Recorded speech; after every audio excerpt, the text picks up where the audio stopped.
Today, we are undertaking a deep dive into, well, one of the most disturbing failures of oversight in modern American healthcare, I think. We're examining a story of trust, altruism, and ultimately just a grotesque betrayal. It really is. We start with this, selfless, hopeful act. Yeah. A son trying to honor his mother's memory by donating her body to science. He wants to help potentially millions suffering from this devastating disease. Yeah, Alzheimer's. And that noble intent, it just collided head-on with this incredibly dangerous, deeply exploitative system. It's this largely unknown and, frankly, entirely unregulated world of non-transplant body brokering. Exactly. Our sources trace the path of one woman, Doris Stauffer. Her life's final gift, which was meant specifically for Alzheimer's research, was diverted. It ended up in a high-powered military blast experiment. It's just shocking. The centerpiece of this deep dive is the saga of the Biological Resource Center, BRC, down in Arizona. We are going to meticulously trace the moral and, importantly, the legal breakdowns that allowed human remains to be treated not as a gift, not with dignity, but as commodities. Just parts. Commodities that could be dismembered, sold off piece by piece, and even detonated for profit. Our mission here is to really understand the exact moment that trust was broken. How did the system fail so badly to protect the deceased?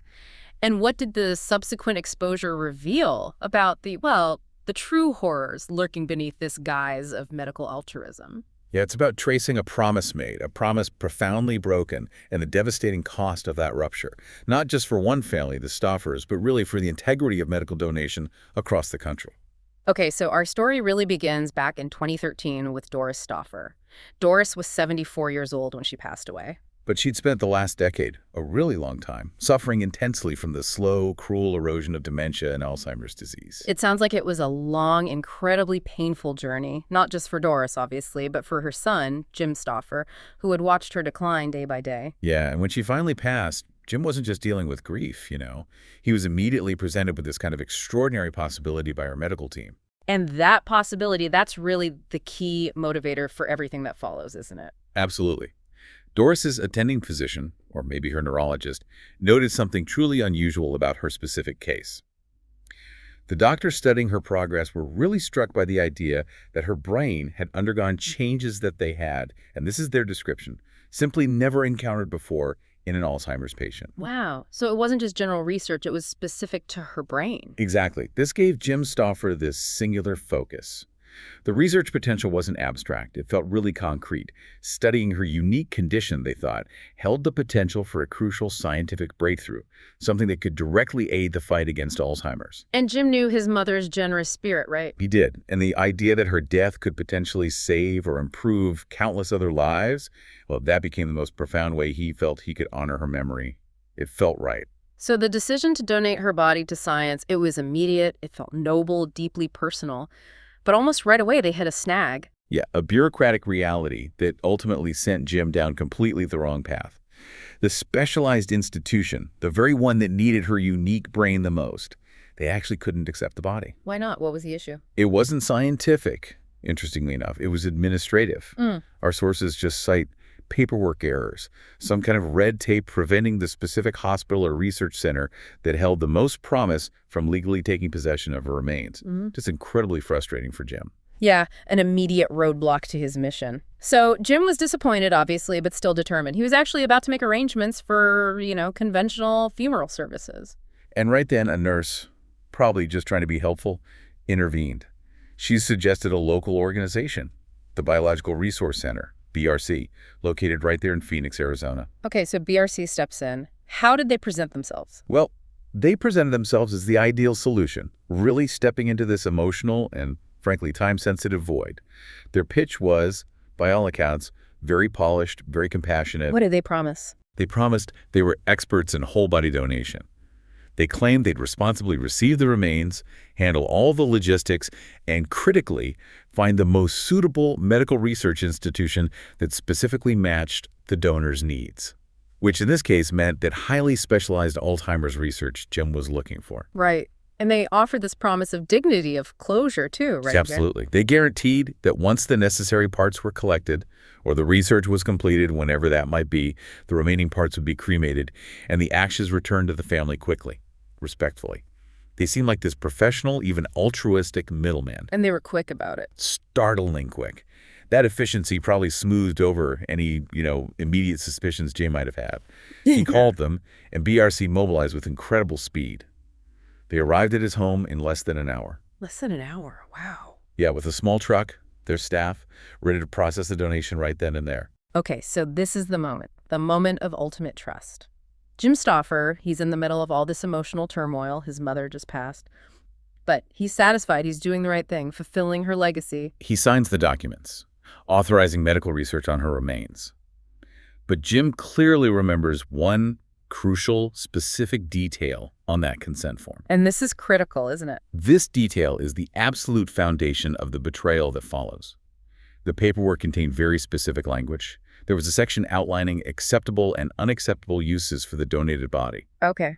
It included a question, very pointedly, about performing medical tests that may involve explosions, and we said no. Yeah. Jim Stauffer explicitly, unequivocally checked the box, prohibiting any military, collision, or other destructive research uses. He couldn't have been clearer. He established an ironclad condition for his mother's final journey, a condition designed purely to ensure dignity, peaceful research. The authorization was given, the prohibition was clearly marked, and Doris's body was taken away swiftly, all within that single hour. Jim felt satisfied, thinking his mother was now on her way to contribute meaningfully to medical science. And then, the return. Yeah, then came the speed and the ambiguity of the return, which Jim later recognized, looking back, was the first major warning sign. Just 10 days later, which is an impossibly short time for thorough, specialized neurological research name, Jim received this small, unassuming box. And inside? Inside was just a small handful of ashes, accompanied only by a simple card bearing Doris's name. Nothing else. Just a small box, a tiny amount of ashes, 10 days after they took her whole body. That must have felt wrong. It generated profound internal doubt for Jim. The sources emphasized there was no explanation at all, no details on where the rest of her body was, what research, if any, had taken place, or even which part of her body those ashes came from. So what did he do? Well, Jim admitted later that the whole experience felt strange, really strange. But he suppressed that doubt. He rationalized the ambiguity, leaning on the legitimacy BRC had projected so well. He trusted the paperwork, the registration? Exactly. He told himself, they are a legally registered organization. I signed agreements. They must be legitimate. And that act of suppressing doubt, of trusting the perceived system, allowed him to bury those few ashes and try to move on, believing his noble intention had been honored. But it was the system itself that enabled the deception. Precisely. Okay, we need to pull back a bit now. Stop looking at BRC maybe as just some rogue charity and recognize it for what it really was. Which was? A highly profitable for-profit business built entirely on exploiting a massive legal loophole. Let's unpack the system that Jim Stauffer and presumably many others trusted. Yeah, this is key. The system Jim trusted exists in what can only be described as a state of regulatory anarchy. And here's the crucial legal distinction that honestly few people realize.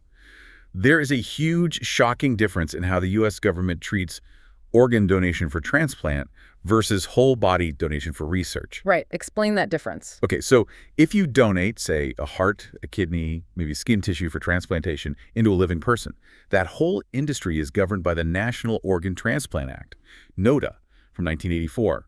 It is intensely scrutinized, heavily regulated, federally overseen by agencies like the FDA, and crucially, the sale of those organs and tissues is strictly forbidden. It's a crime. But that's not the case for bodies donated for research. Not at all. The body donation industry for non-transplant research and education, which was BRC's chosen market, was specifically exempted from these rigorous federal laws. Why? That seems like a huge oversight. Well, the original legislative assumption, back when NOTA was passed, was that remains donated for research would mostly be managed by nonprofit institutions. Think university anatomy labs, medical schools, places that operated under their own internal ethical guidelines and were generally shielded from a strong profit motive. But that assumption created this massive and ultimately lucrative regulatory vacuum. Exactly. With no federal regulation and widely divergent state laws, often completely absent state laws, human remains were legally transformed into this unique kind of commodity. It could be segmented, bought, and sold, essentially treated like merchandise or, industrial raw materials in most U.S. states. And this is the industry of the non-transplant tissue banks, or as they're more accurately called. Body brokers. Yeah. Yeah. They operate right in that gray area, exploiting the legal vacuum and relying entirely on the altruistic intent of donors, people who either genuinely want to advance science or sometimes, frankly, people who simply cannot afford the thousands of dollars required for conventional funeral services. So the brokers get the product, the human body, essentially for free. Or for minimal cost, maybe covering transportation. And then they turn around and sell it, piece by piece, for thousands. And this is the environment that allowed the Biological Resource Center, BRC, to be established back in 2004 by this guy, Stephen Gore.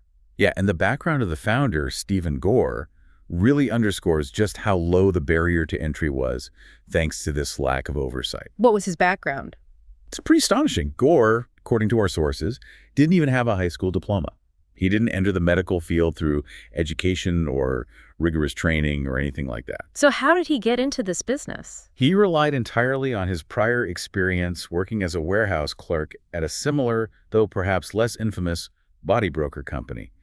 He essentially self-taught himself enough knowledge, apparently cobbled together from the internet, to navigate the minimal bureaucracy required to get his license in Arizona and just start operating. Wow, and his business model was purely commercial from the start. Absolutely. Designed around extracting the maximum possible commercial value from every single donation. We actually have a specific price list from BRC dating back to 2013, the year Doris Stauffer died. And it paints a really grim picture of this macabre disassembly line. This wasn't about research, it was wholesale commerce. Okay, let's hear some of those prices. Right. When you look at these, the whole idea of altruistic donation just evaporates. You see pure profit margins. Consider this breakdown from 2013. A full, complete, unsegmented body was priced at $5,893. Okay, nearly $6,000. Right. But a torso alone, without the head or limbs, that was $3,500. They sold individual spines for $1,900. A single leg could fetch $1,300. A single leg, good grief. Yeah. A liver, maybe for toxicology testing or something, that was $607. Even a single artery could generate $65. So they could take one body, which they got for basically nothing. Exactly. Break it down into dozens of individual parts and potentially generate far, far more revenue than that whole body price. This profit motive, it clearly drove every single decision Gore made at BRC. And this wasn't flying completely under the radar, was it? Weren't there earlier warnings? Oh, yeah. This entire operation was actually under scrutiny years before the final big exposure. Our sources confirmed that regulatory red flags were being waved as far back as 2011. The FBI was already suspicious of BRC's activities. Why? What tipped them off? Because U.S. Customs and Border Protection had intercepted another broker, not Gore, but someone connected, attempting to leave the country with a shipment of 10 human heads in his possession. 10 human heads, just in a shipment. Traveling as cargo, apparently. When investigators traced the origin of one of those heads, it led directly back to BRC. That should have been it, right? A regulatory lightning strike? Shut them down, full investigation? You'd think so. But because of that persistent legal vacuum we talked about, BRC just kept operating without significant intervention. Minor slap on the wrist, maybe? And that failure to act allowed them to secure their biggest client? Their largest and most lucrative client, the U.S. military.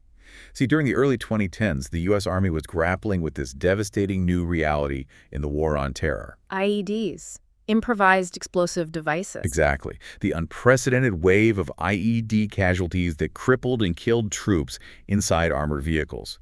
The military desperately needed specific, highly accurate data to design better troop protection, better combat vehicles. What kind of data? They needed to understand precisely what happens to the human spine, the pelvis, the lower body, when a blast goes off beneath a vehicle floor, forcing the occupant violently upward. And crash test dummies weren't good enough. Apparently not. Standard crash test dummies, even the really advanced biomechanical testing devices, they simply couldn't replicate the biofidelity needed for this specific kind of trauma modeling. They felt they needed actual human remains to generate the precise data on spinal compression, pelvic injury, that sort of thing. So the military approached BRC, not a university, not a research hospital. Right.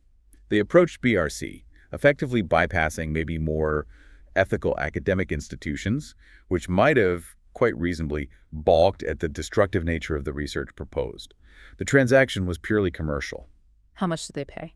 The military paid Gore's company $5,890 for each full, complete cadaver, almost exactly that full-body price BRC had listed. And BRC sold them bodies. BRC ultimately sold over 20 bodies to this specific military blast testing project, which was conducted out at the Aberdeen Proving Ground in Maryland. And tragically. And tragically, because BRC saw a higher dollar amount for a whole body from the military than, say, what an Alzheimer's research lab might pay for just a brain, Jim Stauffer's mother, Doris, was included in that shipment to Maryland. Okay, let's pivot back to Jim Stauffer for a moment. At this point, years are passing. He's operating under the assumption that his mother, Doris, her remains are resting peacefully in some neurological lab somewhere, her unique brain being meticulously studied to help find a cure for Alzheimer's. That was the noble intention he signed off on. The horrifying reality, which only came out much later through court testimony and investigative reporting, was the complete and utter opposite. Doris's body was never sent to neurologists. It wasn't used for Alzheimer's research at all. It was sold. Sold off as raw material, shipped across the country to a military testing facility, and destined for an experiment that was not just vaguely destructive, but precisely the kind of destructive testing Jim had expressly, in writing, prohibited. The specifics of the experiment itself, they're hard to even comprehend. They really are. Doris Stauffer's body was, and this is based on descriptions from the project, strapped in a chair on some sort of apparatus. This was specifically designed for controlled detonation testing. And then? A blast took place directly underneath her. It was a precise scientific simulation, albeit a gruesome one, of the impact absorbed by a human body when a vehicle drives over an IED. And remember that small box of ashes Jim got just 10 days after she was taken away? Yeah, that becomes even more chilling now. Jim had assumed those were her complete remains, cremated after the necessary research was done, however quick it seemed. But the truth was? The cruel truth, discovered years later, was that those ashes came from only one specific part of her body. Doris's hands. Just her hands. The rest of her body, the torso, the head, the spine, the very parts the military needed for their blast data had already been used in that detonation experiment. So the hands were just cremated early? It seems likely, yeah. Cremated early to provide a token return, satisfy the contract language about returning ashes, and basically create the illusion for Jim that the process was complete and respectful. It just highlights the calculated, cynical nature of Stephen Gore's operation. He gives Jim a small sample of ashes to manage the optics, create the illusion of closure, while simultaneously committing this profound violation of trust. And the violation wasn't just physical, it was a total blatant disregard for the explicit instructions Jim had given on that form. He checked the no box, he forbade military or destructive testing, BRC just ignored it. For what? That $5,890 paycheck from the military? Seems so. And this wasn't just some isolated mistake, like they mixed up one form. The sources reveal BRC treated these prohibitions as basically irrelevant administrative hurdles to be ignored or circumvented. How many others? Investigators later found records relating to 16 specific cases where families were given that option, the explicit option, to prohibit violent or destructive research use. In a staggering 12 of those 16 cases, the family explicitly checked no. 12 out of 16 said no. And yet? Yet, BRC sold all 16 of those bodies to the military blast project anyway. Every single one. That's not an error. That's a pattern of deliberate criminal deception. Absolutely. And there's one particularly tragic case the sources discuss involving a disabled veteran. This man had been severely injured in combat. And apparently due to poor post-service treatment and significant emotional distress, he developed this deep-seated hatred for the U.S. military and the government. So his wishes would have been very clear. It's extremely clear. His final wish was documented. He explicitly forbade the use of his remains for any military-related purpose whatsoever. It was deeply personal for him. The BRC. BRC ignored that sacred final wish. They saw the military's check for nearly $6,000, and according to allegations in the lawsuit, they actually forged documents to make it look like consent was given. Oh. They sold the veteran's body for the very type of research he spent his final days trying desperately to prevent. The hypocrisy is just stunning. It really is. Which brings us back to the military's role. The question Jim Stauffer must have asked, that we have to ask, is how could the U.S. Army, an organization supposedly bound by strict protocols, participate in this? Did they truly not know they were receiving bodies whose families had explicitly objected? Well, the Army's defense, which they presented in subsequent legal proceedings, essentially deflects all moral responsibility squarely onto BRC. They claim they only received heavily redacted forms or forms signed by an agent of BRC, not the original donor forms, and these indicated consent was given. So they claim they acted in good faith. That's the phrase they used, yeah.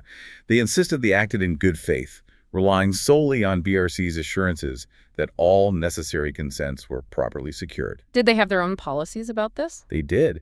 The Army pointed out that their own official policy strictly forbids using bodies in explosion tests without the donor's clear, documented consent, which creates this sort of circular situation, doesn't it? Yeah, the Army blames BRC for the deceit, claiming they were defrauded.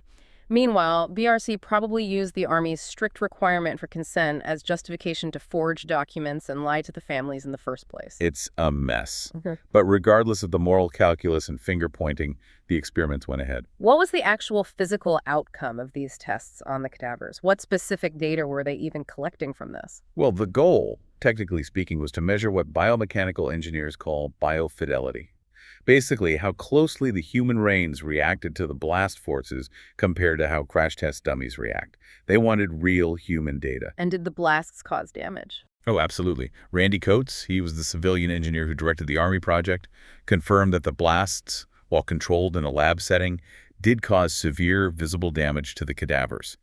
The research notes, which are now public record, document things like broken bones, fractured hips, snapped spines. So they got their data. They got their data that was collected presumably to design better seats, better harnesses, better floor panels to try and save future soldiers from similar injuries. So the sad irony is just profound.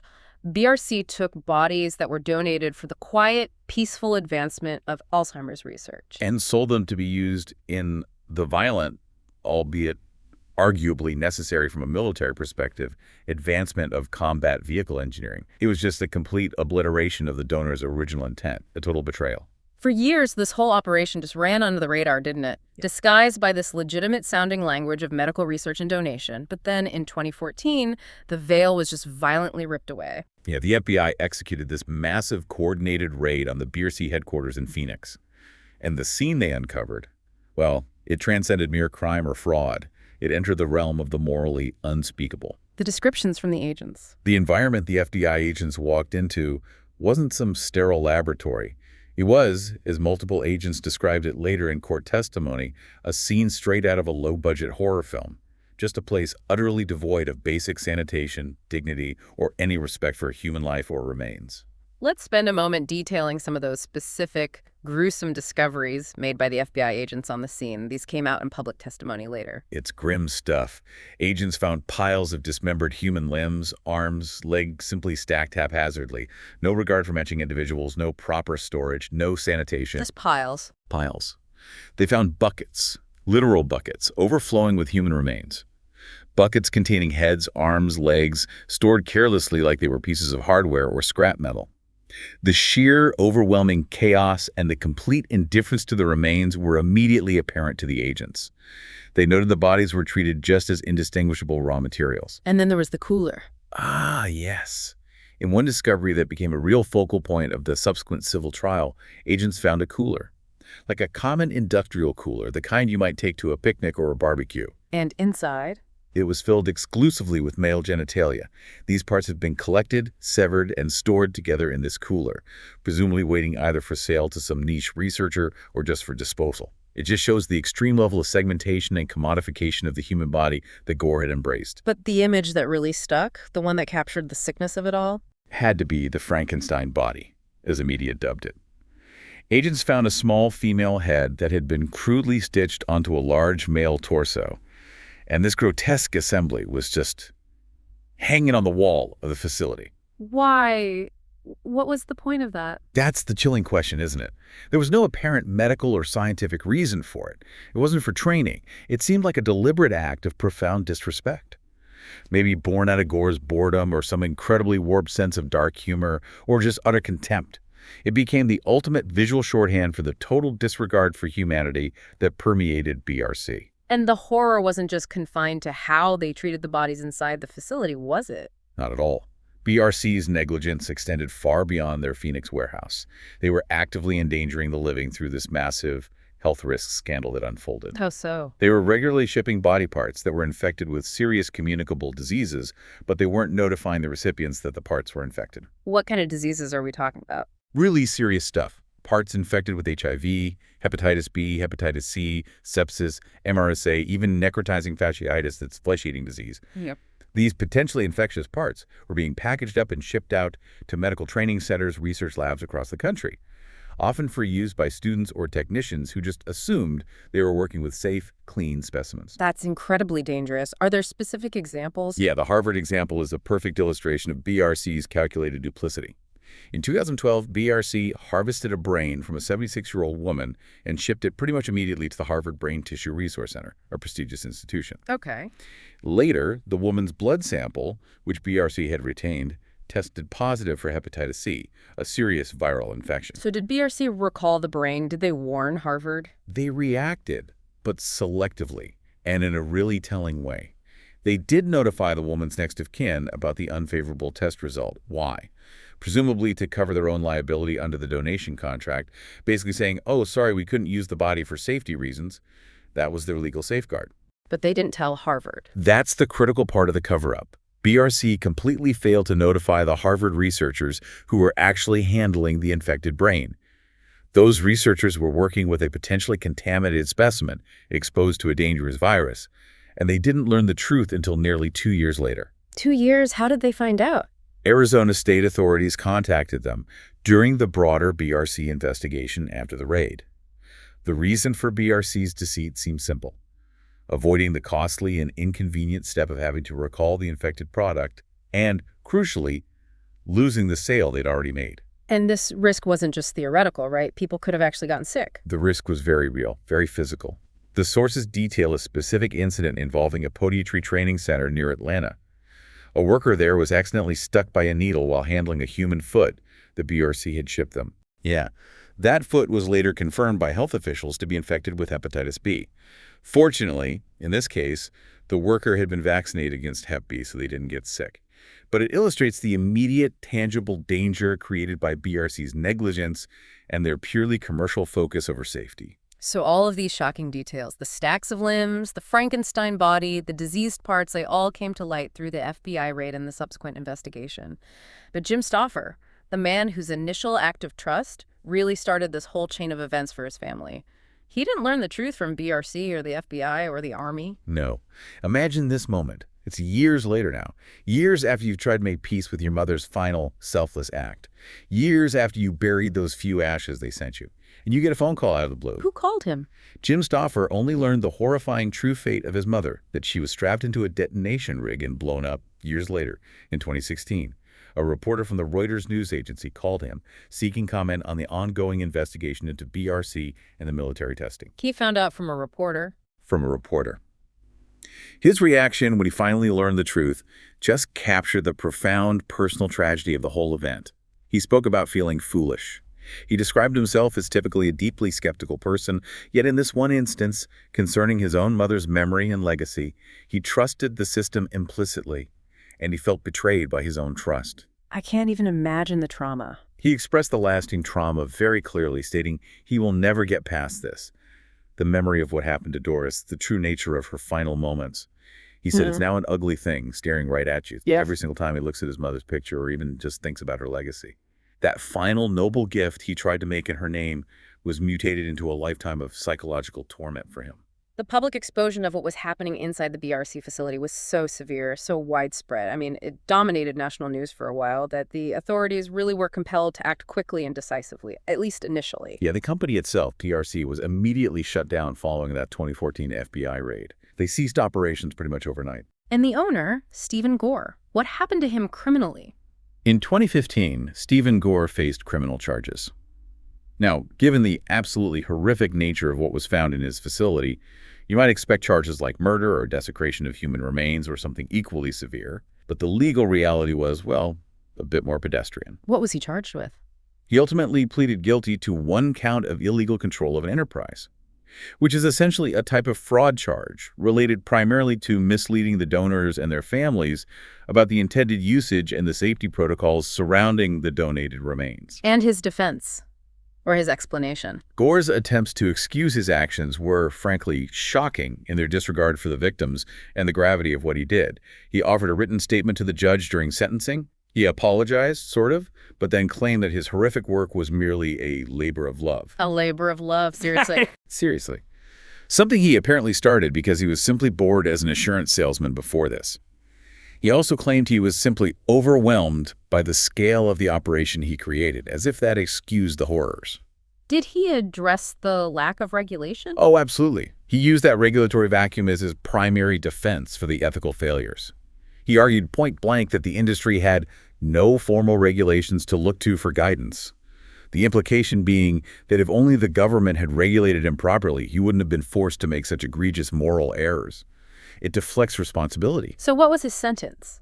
For running this house of horrors, committing widespread fraud, treating thousands of human remains, including Doris Stoffer's, as disposable commercial goods. His sentence was remarkably lenient, then he felt.